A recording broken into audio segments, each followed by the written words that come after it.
Subscribe now and press the bell icon. Never miss an update. बच्चों नमस्कार। आज हम 10वीं कक्षा के गणित का लेसन 3 की प्रश्नावली 3.3 करेंगे। बच्चों, पिछली प्रश्नावली में हमने दो चर वाले रैखिक समीकरणों को हल करने की जो विधि सीखी थी वह विधि ग्राफिक्स विधि थी। हमने ग्राफिक्स विधि के द्वारा दो चर वाले रेखीय समीकरण युग्मों को हल किया था। लेकिन अब हम जो प्रश्नावली 3.3 करेंगे उसमें हमें दो चर वाले रेखीय समीकरणों को हल करने के लिए बीजीय गणित विधि का इस्तेमाल करना होगा।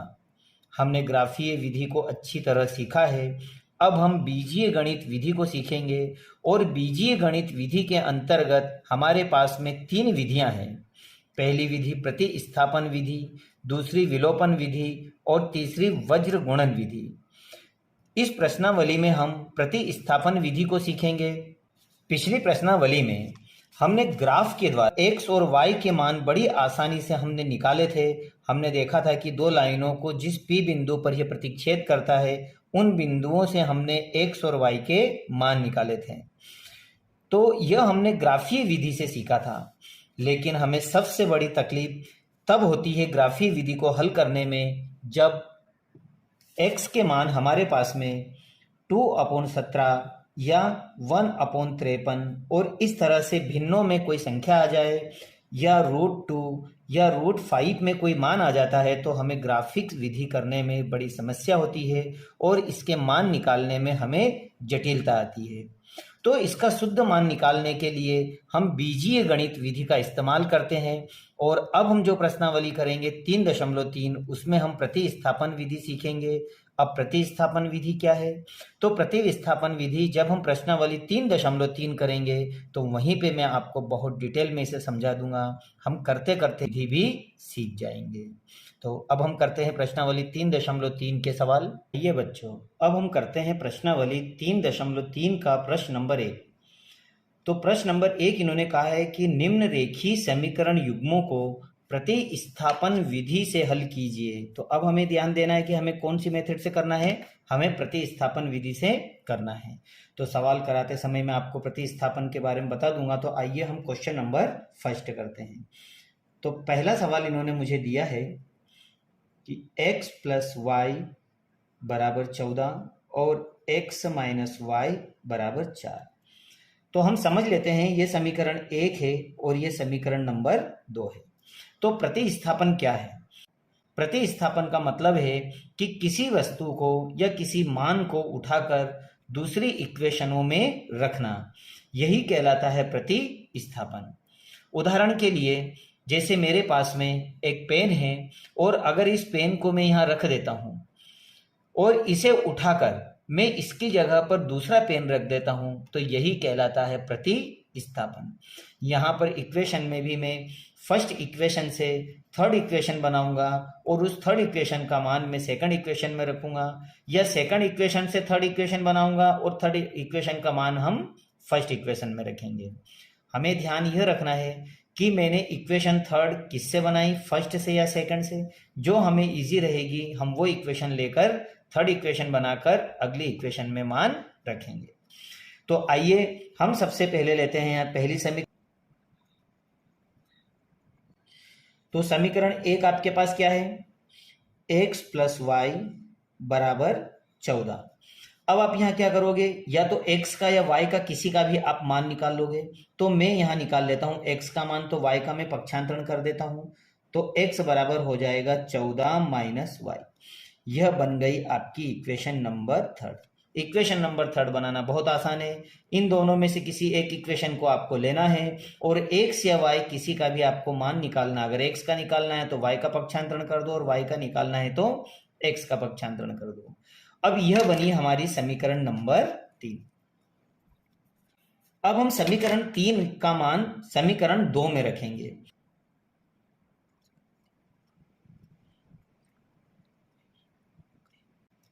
समीकरण 2 आपके पास में है x - y = 4। अब इसमें जहां पे भी आपके पास में x आया है, क्योंकि x की वैल्यू आपने निकाल ली है, तो जहां पर भी आपके पास x आया है वहां पर आप 14 माइनस वाई की वैल्यू पुट कर दोगे। इस x की जगह पर आप यह मान रख दोगे। तो इस x की जगह पे आप क्या रखोगे, 14 माइनस वाई बराबर 4। अब 14 का पक्षांतरण कर दो तो माइनस माइनस यह प्लस हो जाएगा। तो यहां आप लिखोगे -2y बरोबर 4। ये संख्या प्लस की है, पक्षांतरण करोगे तो प्लस से इकाई में हो जाएगी माइनस में। ये 2 यहां मल्टीप्लाई कर रहा है तो यहां आके डिवाइड कर लेगा। तो इस तरह से आपका y का मान आ जाएगा। तो y बरोबर आपके पास हो जाएगा प्लस माइनस माइनस, लेकिन माइनस की संख्या बड़ी है, निशान माइनस का बड़ा रहेगा। तो 14 में से 4 जाएंगे तो हमारे पास बचेंगे 10 और ये 2 इसको डिवाइड कर लेगा। तो 2 से ये दोनों कटेंगे तो y का मान आएगा हमारे पास में 5। तो इस तरह से मैंने y का मान निकाल लिया 5। अब मुझे किसका मान निकालना है, x का। तो y का मान मैं समीकरण 1, 2 या 3 किसी में भी रख सकता हूं, लेकिन मैं समीकरण 3 में रखूंगा, यह इजी रहेगी। तो ये लिखा मैंने y का मान समीकरण 3 में रखने पर, समीकरण 3 है मेरे पास x बराबर 14 माइनस वाई। अब जहां पे भी आपका y आया है, क्योंकि y का मान आपने 5 निकाला है, तो जहां पे भी y आया है y की जगह आप 5 रख दो तो x का मान आ जाएगा। तो 14 माइनस 5 और 14 में से 5 जाएंगे तो आपके पास बचेंगे 9 और y का मान आपके पास आया है 5 और यही आपका आंसर है। आइए बच्चों, अब हम करते हैं इसका सेकंड सवाल। तो अब हम करेंगे इसका सेकंड सवाल। तो सेकंड सवाल इन्होंने मुझे दिया है, तो सेकंड सवाल है मेरे पास में s माइनस टी बराबर 3 और s upon T plus s upon 2 equal 6। तो यह तो मेरे पास में है समीकरण नंबर 1, लेकिन समीकरण नंबर 2 में मेरे पास बटे की संख्या है, तो इसलिए सबसे पहले मैं एलसीएम लेकर इसको भी इस तरह से कन्वर्ट कर लूंगा। तो समीकरण 2 बनाने के लिए मैं 3 और 2 का एलसीएम लूंगा। तो 3 और 2 का जो एलसीएम है वो आ जाएगा मेरे पास में 6। 3 2 जा 6। एलसीएम लेने के बाद संख्याएं क्रॉस मल्टीप्लाई कर लेगी, तो 2 का क्रॉस मल्टीप्लाई करोगे तो होगा 2s प्लस 3t बराबर 6। अब 6 यहां पर डिवाइड कर रहा है तो यहां आके मल्टीप्लाई कर लेगा, तो ये हो जाएगा 2s प्लस 3t बराबर 6 6 जा 36। ये हो गई मेरे पास में सेकंड इक्वेशन। अब हमें समीकरण 1 या 2 किसी एक समीकरण को लेकर समीकरण 3 को बनाना है और अगली समीकरण में उसका मान की वैल्यू पुट करना है। तो मेरे लिए मुझे यहाँ पर इजी समीकरण 1 दिख रही है, क्योंकि समीकरण 1 से 3 बनाना आसान लग रहा है, तो मैं समीकरण 1 लेता हूं। समीकरण 1 से, तो समीकरण 1 है मेरे पास में s माइनस टी बराबर 3। तो मैं यहाँ s का मान निकाल लेता हूं। तो s बराबर, s का मान निकाल लूंगा तो t का मैं क्या कर दूंगा पक्षांतरण, तो ये हो जाएगा 3 प्लस t। तो इस तरह से ये बनेगी मेरे पास समीकरण नंबर 3। अब समीकरण नंबर 3 मैंने समीकरण 1 से बनाई है, तो हमें ध्यान देना है कि समीकरण 3 मैंने किस समीकरण से बनाई है, 1 से। तो फिर समीकरण 3 का मान मुझे 1 में नहीं रखना है, मैं इसका मान समीकरण 2 में रखूंगा। अर्थात जहां पर भी s आया है वहां पर मुझे ये वैल्यू पुट करना है।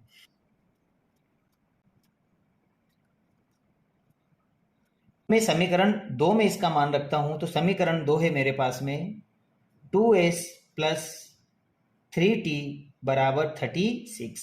अब इसमें जहां पे भी मेरे पास s आया है, तो s की वैल्यू मेरे पास क्या है, तो मैं इस s की जगह पर ये पूरी वैल्यू पुट कर दूंगा।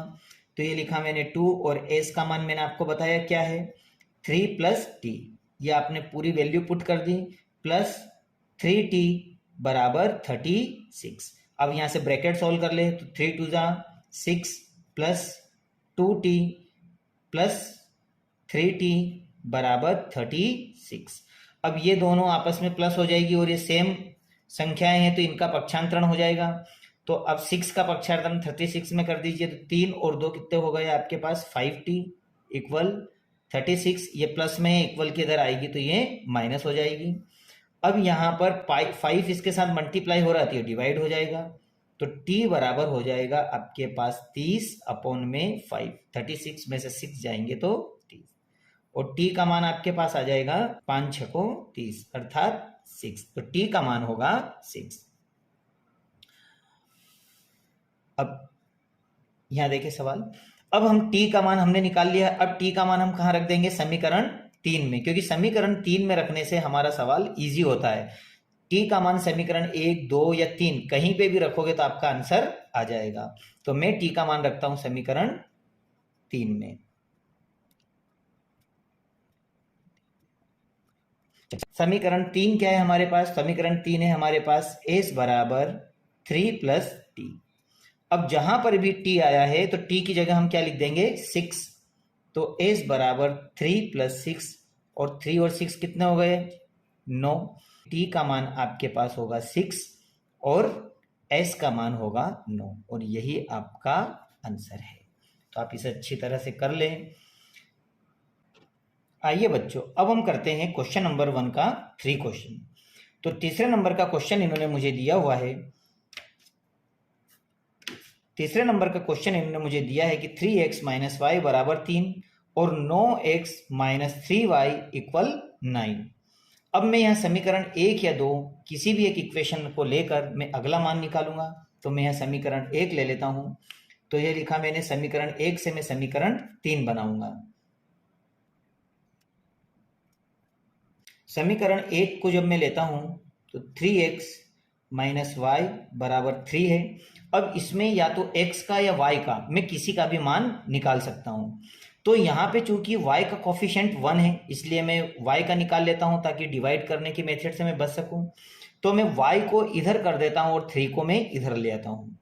तो 3x और 3 को जब इधर लाऊंगा तो ये माइनस में हो जाएगा, और इक्वल ये माइनस में है तो इक्वल के इधर आके ये प्लस में हो जाएगा।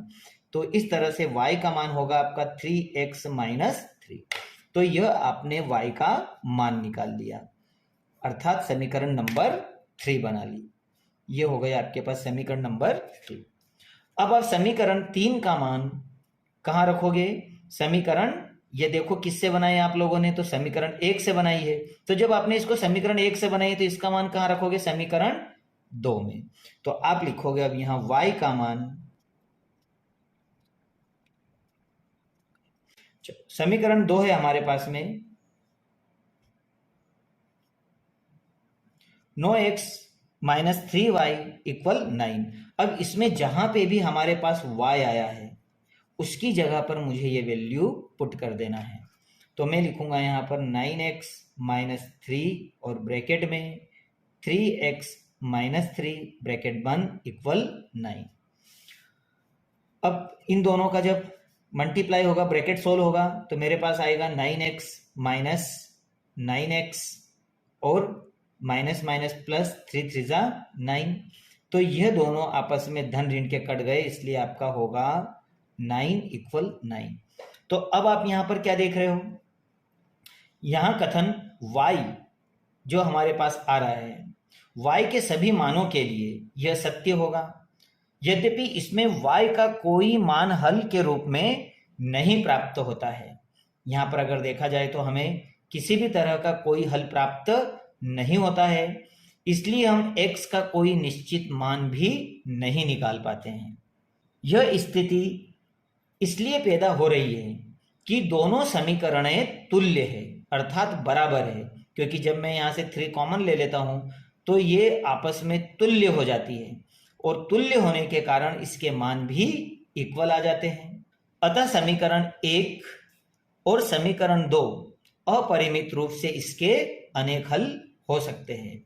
तो मैं कह सकता हूं कि इसके अपरिमित रूप से अनेक हल होंगे।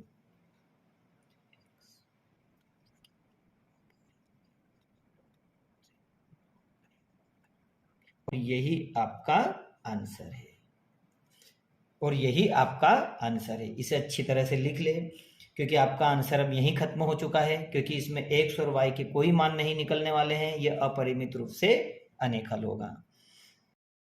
Subscribe now and press the bell icon. Never miss an update.